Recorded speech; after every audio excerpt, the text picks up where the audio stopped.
All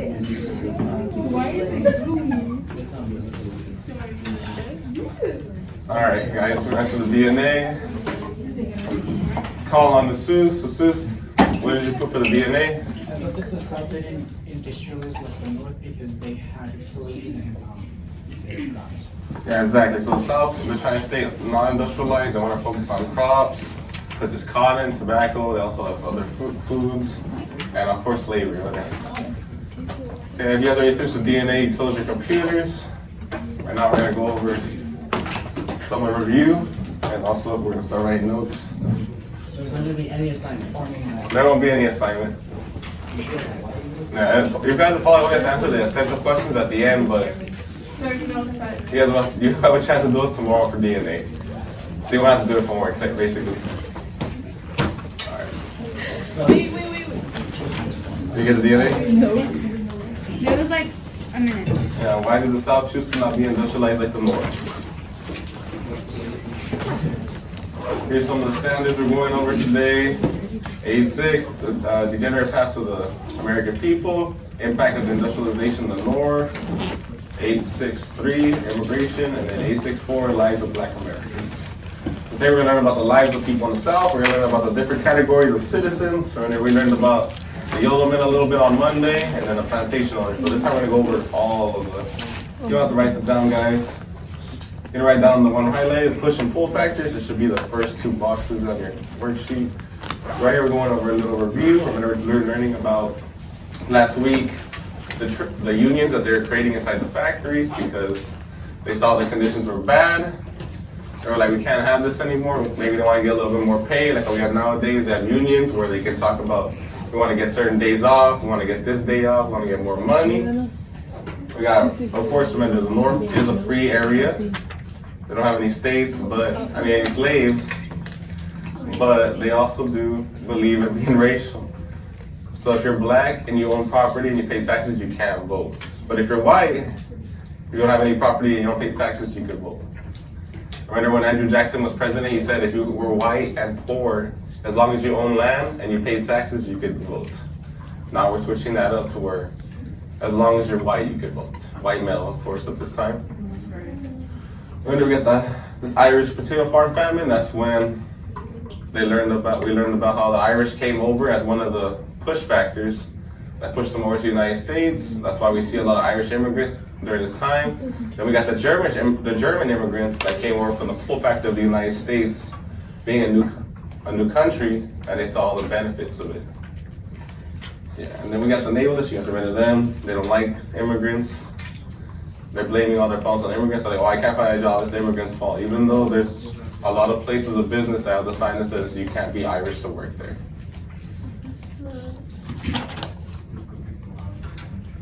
Oh, wait, we're so Oh, you gotta write the push and pull factor. You're good. Everything else we're going over. You're good. The vocabulary, we're gonna start doing that later. Did everybody get that down? Yeah. No. Some more time, no worries.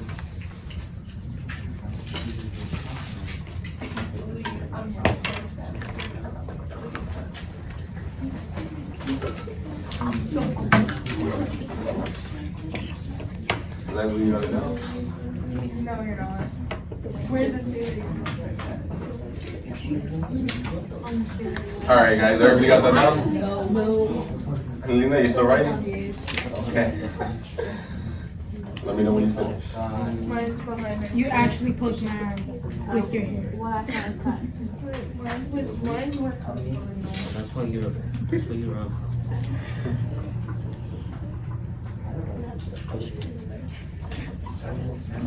Imagine.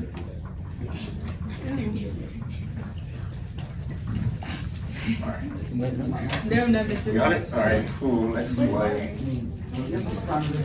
All right, we're going to more review. Ready? On Monday, we talked about the South. We talked about how they're an agrarian economy, right? That means they're more about farming and agriculture. We talked about cotton is king with them, right? That's all they want to do. They just want to make cotton and sell it. They're sending that to the North and also other countries, right? They're producing about 1/3, 3/4 later on of the world's cotton. The domestic slave trade, other countries, they don't believe in slavery. All that we know about, the European countries do not believe in slavery anymore. And again, where the South wasn't industrialized, so they have small factories, small railroad tracks. Here are the essential questions you guys can write down. This is how were small farms different from large plantations? How did slaves try to cope with their lack of freedom? So yeah, we're gonna go Both over of them or just one? how both of them. On the back side of that paper, it says to answer them. You'll maybe answer them later. But I was gonna write them down. But yeah, this is where, like I said, we're gonna learn about the different categories of slaves, of citizens in the South, and also the different categories of slaves. There might be like house slaves. There might be slaves that only work outside. And we will learn about the slaves that are in charge of other slaves, like a manager kind of thing.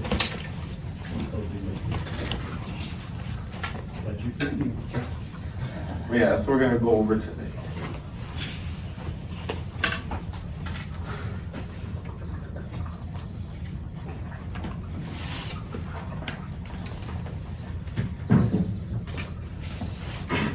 Did everybody get that done? You guys still need some more time? Need more time?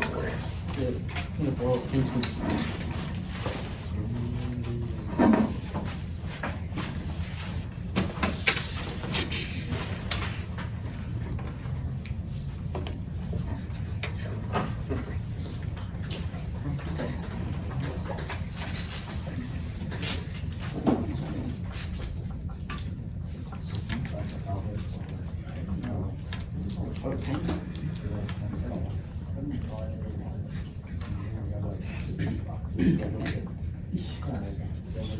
All right, everybody good? All right. Okay, now we're gonna say the words together, guys. We got the first one, Yodelman.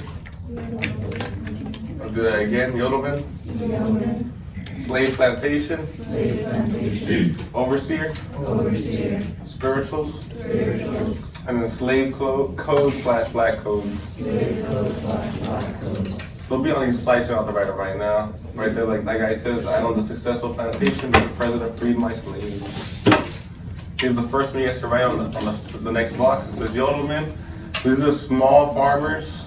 They're like the poorer people of the South. They don't own any slaves. They work harder than slaves sometimes. And they produce their own food and their own clothes. Kind of like how we saw in the North, that some people would choose not to be industrialized, so they would still make their own stuff at home. Right here we have the chart. Talks about 76% of the South doesn't own slaves, about 17% owns 1 to 9, 6% owns 10 to 99 slaves, and about 0.1 owns 100 plus slaves. As we'll see in one of the videos, there's gonna be like a little ad that says slaves for sale, and it'll be like $1,200. $1,200 to $1,250. Maybe you'll find a slave that's more expensive depending on how their body is built or their height. It just depends on what the owner is looking for. Did everybody get that down? We're not gonna watch the video. Make sure as you're watching, you write down a fact. As you see right there, it says to write a fact about the video. In the years before the Civil War, the South was a society divided, not only between blacks and whites, but among whites themselves. The region was dominated both socially and politically by 1,733 families who owned more than 100 slaves each. They were called the planter aristocracy, and they lived in a world of opulent mansions and mint juleps. But most white Southerners weren't wealthy enough to own slaves. In fact, 2/3 of all Southerners owned no slaves at all. This part of the population was known as yeoman farmers. They raised their own food and made their own clothes, often eating less and working harder than slaves. Very often, this is a poor population. Very often, it's a population that has little more than the land that they work. They're largely subsistence farmers in many places. For the most part, the yeoman farmer comes to define the sort of lost people of the South in American history. The planter aristocracy owned the best land, forcing the yeoman farmers to scratch out a living in the less fertile backcountry and mountain valleys that remain. Since they didn't own land, they could not hold political office, which meant they had less representation in both national and state governments. In addition, people who owned slaves were often allowed to include their slaves when calculating population, giving them a huge advantage in their state legislatures. We know this, and we can actually see it in places like South Carolina, the large plantation counties, where the black population actually outnumbers the white population 4-to-1 in some cases, meaning that the authority of the wealthy is magnified at almost every step in the local, state, and federal government, giving them extraordinary power in this region, and also silencing non-slave holding poor white people, very often in both state politics and in national politics. But most poor yeoman farmers didn't blame the slave system for this vast inequality. In fact, most poor whites defended the institution of slavery, knowing in their hearts that at least they were superior to slaves in one way. The whites had their freedom. Yeah, it's like how you said, the yeomen don't really care about slavery. They don't own any slaves, but like they said, at least they're not able to get representatives. Doesn't matter, it's based off of your population and all that. But they don't care as long as they're free. The next one, slave plantation. Yeah, those are like the ones that have a lot of slaves. I'm sure back then they would have little farm people that farm like so right there, like 6 to 99 slaves. That's not really a big number compared to what we see like in this picture. It's probably all their slaves gathered in one place. A slave owner back then, some slaves right there. Yeah, slave plantation. That's a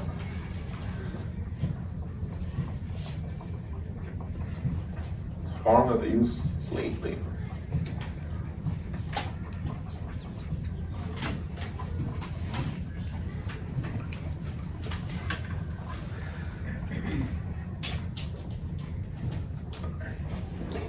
Did everybody get that down? No. Not yet? No worries. I'll play another video right now about slave plantations.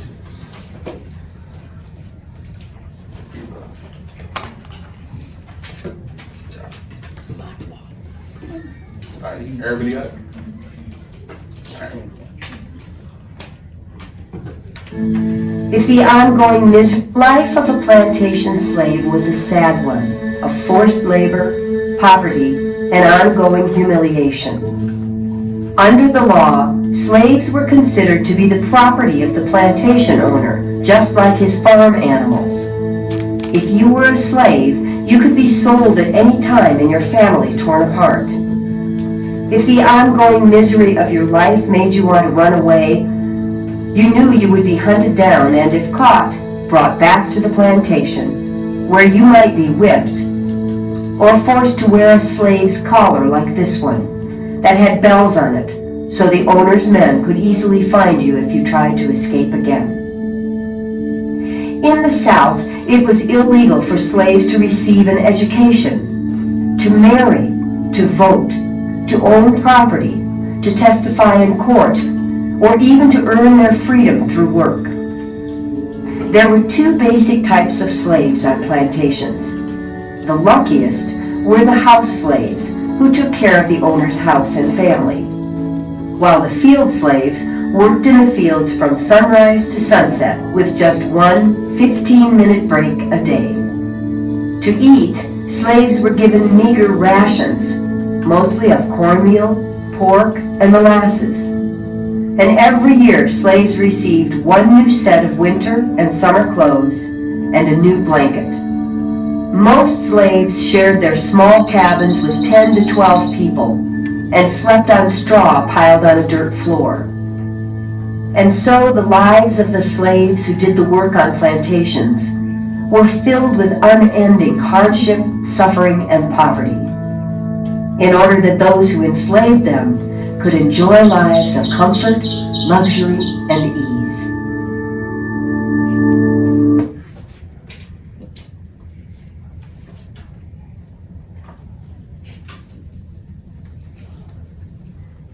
The next one, an overseer. This might be a white person, it might be a black person. They might have this, like I said, there'll be a slave that looks over other slaves. Now, you guys have seen the movie Django Unchained. How they have the slave that lives in the house. He's like the older man. He doesn't do any slave work, and he might enjoy his life because he's like, I get to live inside. I get to tell the slaves what to do. I don't have to be out there. So we see that some slaves might live comfortably.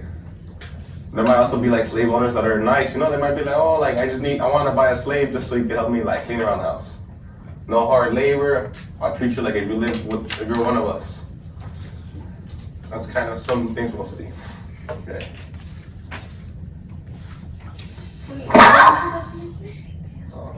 That's a plantation manager. Yeah, it's a little more graphic, guys, but you should be fine.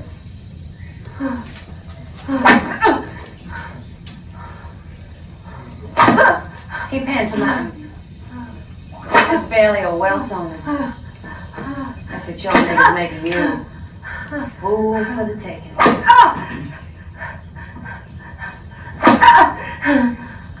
Striker, Black! Striker!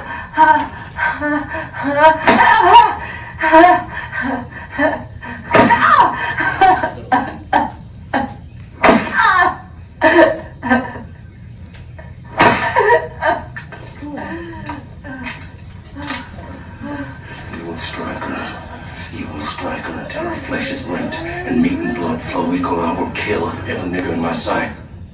You understand me? Striker! Striker!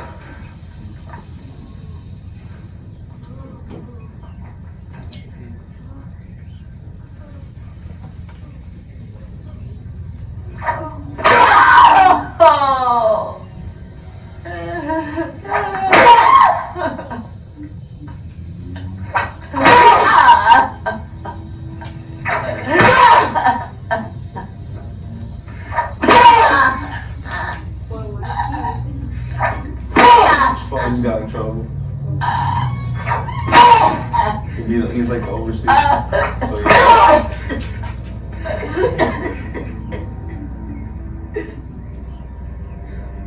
Till I say no more, I ain't said nothing.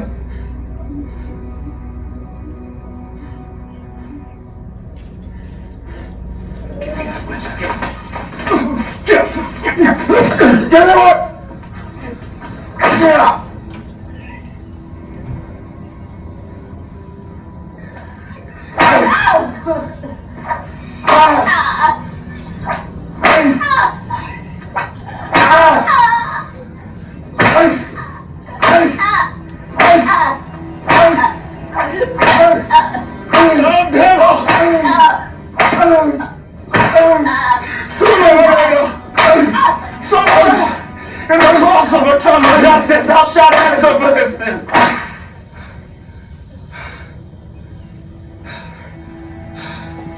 Sin. There is no sin. Man does how he pleases with his property. So yeah, that was real life back then, guys. Like how you said that. Yeah. Did they like beat him to death or like beat him barely alive? Some of them would die. I mean, they would get beat so hard they would die from the pain. Like you saw like all the marks on their back. Some of them would probably get like cuts so big that they might have got infected. Or maybe they just died from how hard they would get whipped. But it just was the job of an overseer.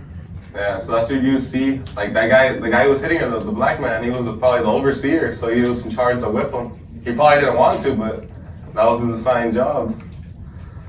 So yeah, remember, like I said, some of them live comfortable life. Some of them, like him, he probably said, I don't want to do this, but that's what he got assigned. And again, it's just, I mean, that's reality, and I don't know about you guys, but it hurt my heart to watch it. But that was reality. We need to not forget what happened in the past. Alright, right now we're gonna look over at this is the slave collar. If you escaped or they thought you would escape, they'd make you wear this. Towards the He's gonna bring out a big one right now. So now, if he had a slave collar on his neck, which is the contraption you'll see on the right here, that was put on people who either threatened to escape or people who had done it before and were captured or returned. It was meant to keep you from getting into the woods.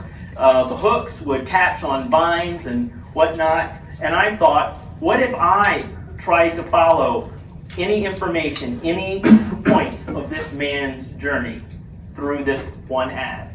So I had a picture. Not this one, but actually a photo of a man wearing it. I took it to a blacksmith and gave it to him. He gave me a very awkward look, and I told him that I wanted him to replicate it. He said sure. He demanded $150, and 3 days later he called me and said, "Your thing is ready." I went to pick up my thing, and before I tell you the end of that story, I'm going to demonstrate the thing. Could I get my volunteers?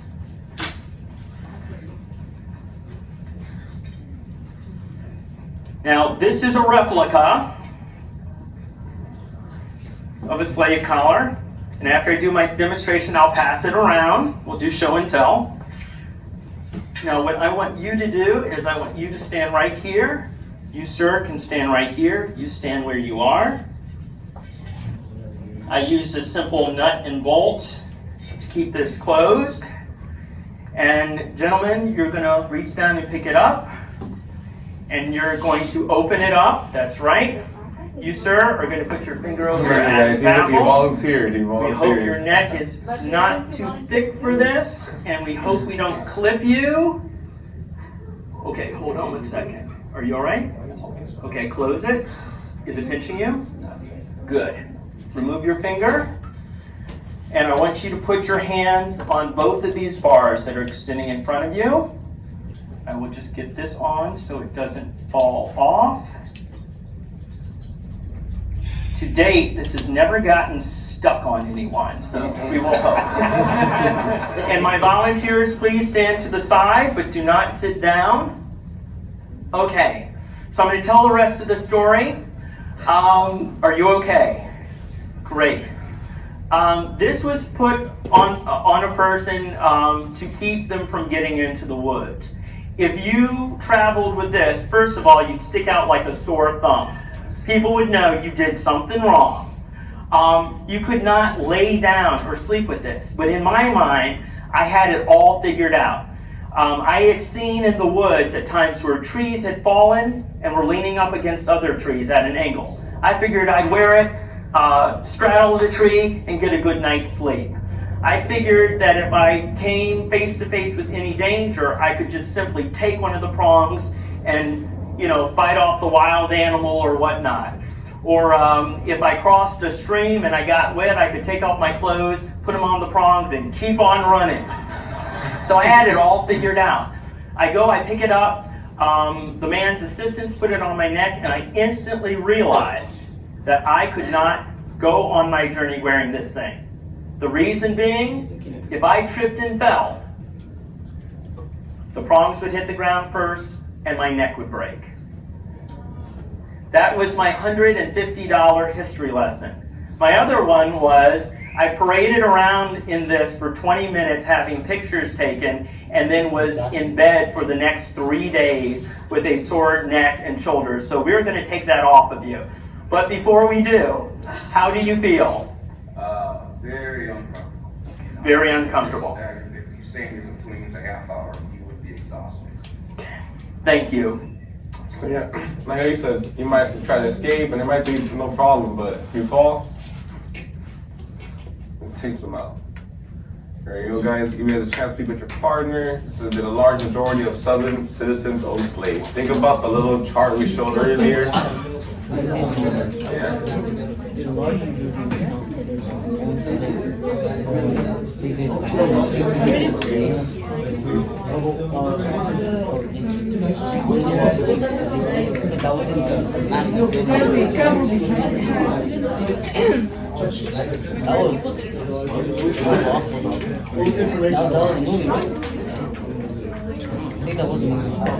I seen that.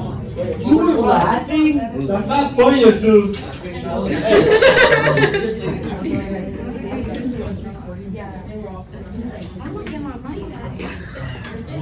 Yeah. Those probably slaves right now there. So very large slaves. Like China, like Chinese, they still allow that. So that's Partner, Samuel, please. even here, the police still slaves. They did not. They did not. Alright.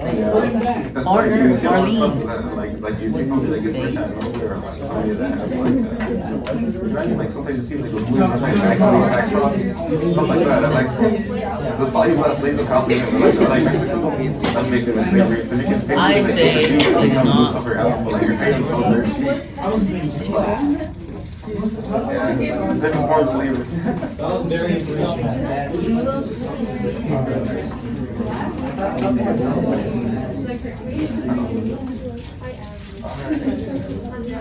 All right, let's go with Stephanie. Go ahead. What'd you guys say for this one? All right, guys, quiet down. Stephanie, that's gonna show her answer.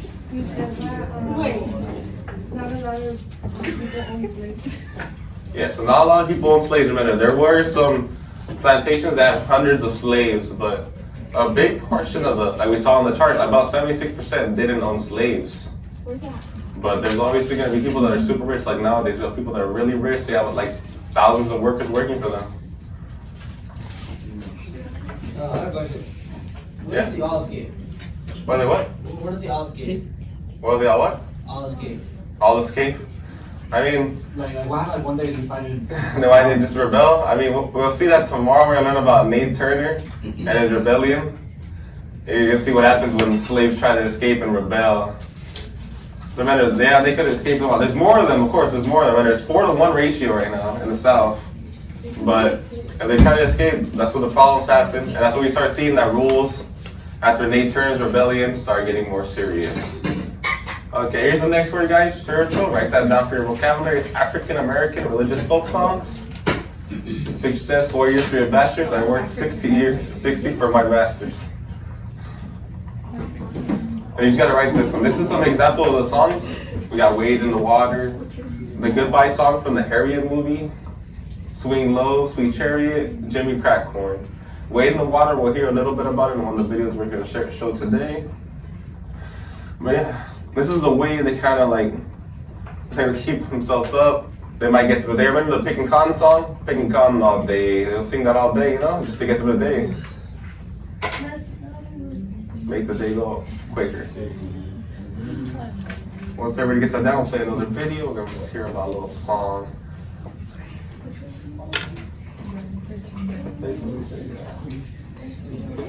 We're gonna play the Goodbye song.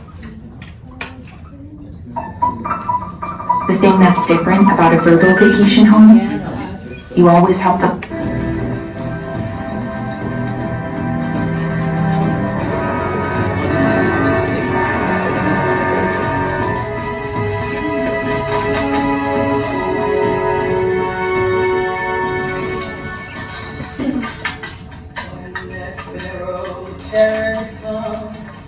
I'm gonna leave you.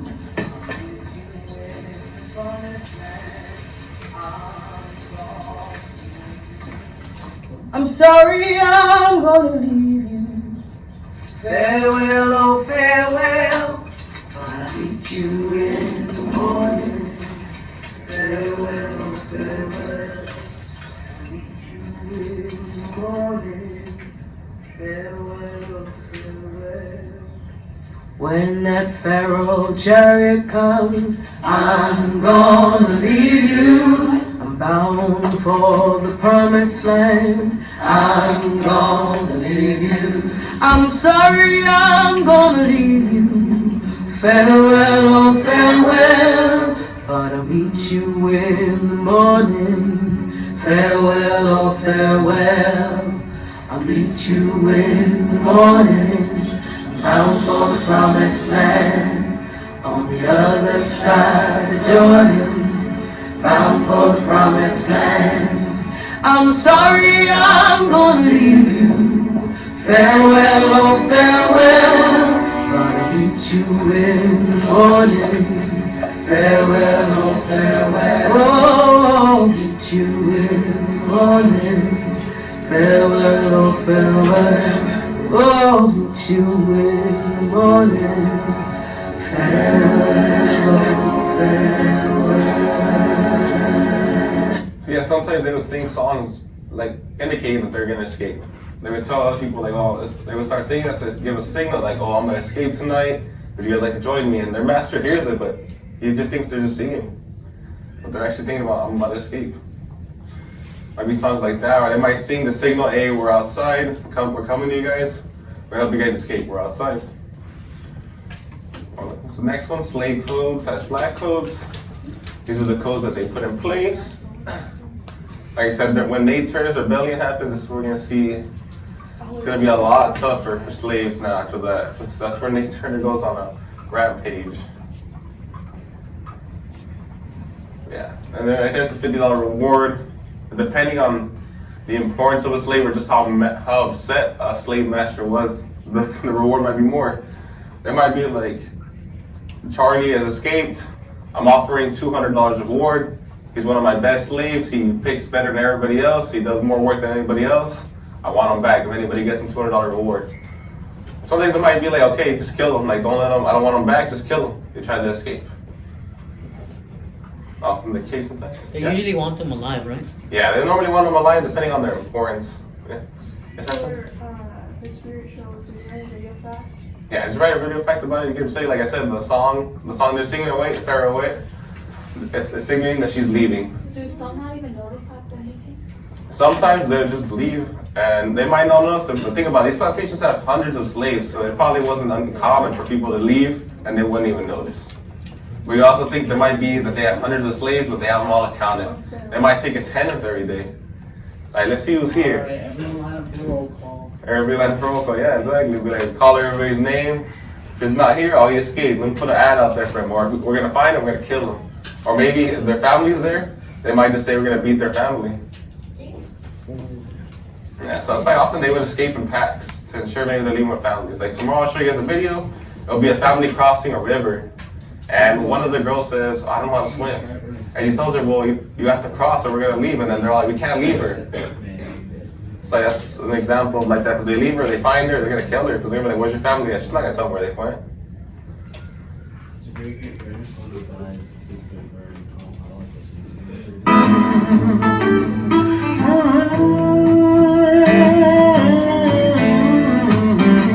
Just wait in the water, the one I was telling you guys about. Wade in the water, wade in the water, children, wade in the water. God's gonna trouble the water. Wade in the water, wade in the water, children, wade in the water. God's gonna trouble the water. Ooh, those children all dressed in red. Trouble the water. Must be the ones that Moses led. Trouble the water. Wade in the water. Wade in the water, children, wade in the water. God's gonna trouble the water. Ooh, those children all dressed in white. God's gonna trouble the water. Must be the ones getting ready to cry. God's gonna trouble the water. Wade in the water. Wade in the water, children, wade in the water. God's gonna trouble the water. Ooh, those children all dressed in blue. God's gonna trouble the water. Must be the ones that made it through. God's gonna trouble the water. Wade in the water. Wade in the water, children, wade in the water. God's gonna trouble the water. Come on and wade in the water. Wade in the water, children, wade in the water. water. God's gonna trouble the water. God's gonna trouble the water. God's gonna trouble the water. God's gonna trouble the water. God's gonna trouble the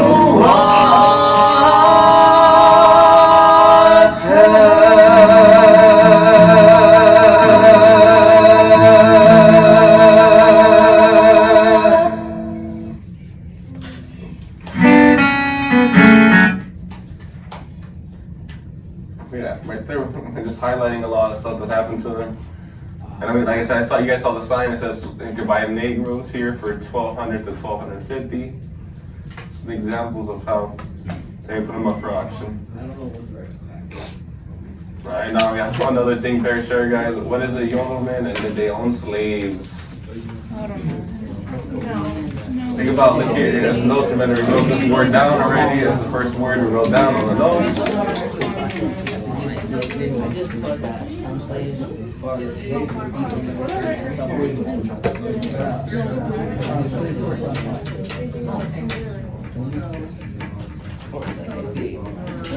most yeoman farmers didn't own slaves, but if they did, they have very little. They're like the boys. Huh? You're all yeah, They treated themselves.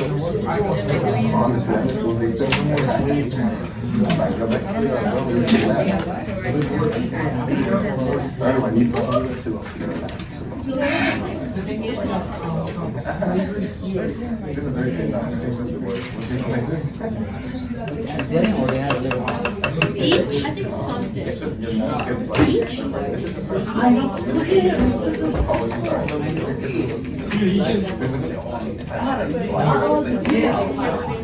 Like that's how I do it. It was anyway, they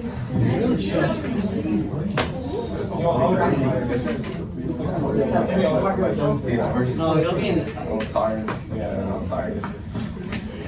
Alright, guys. Let's see who to call on. Dude, he looked at me and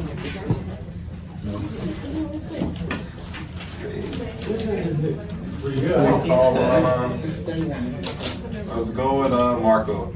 What did you guys come up with? For for that? Yes. I put that they didn't own slaves. They didn't own slaves, yes. And what were they?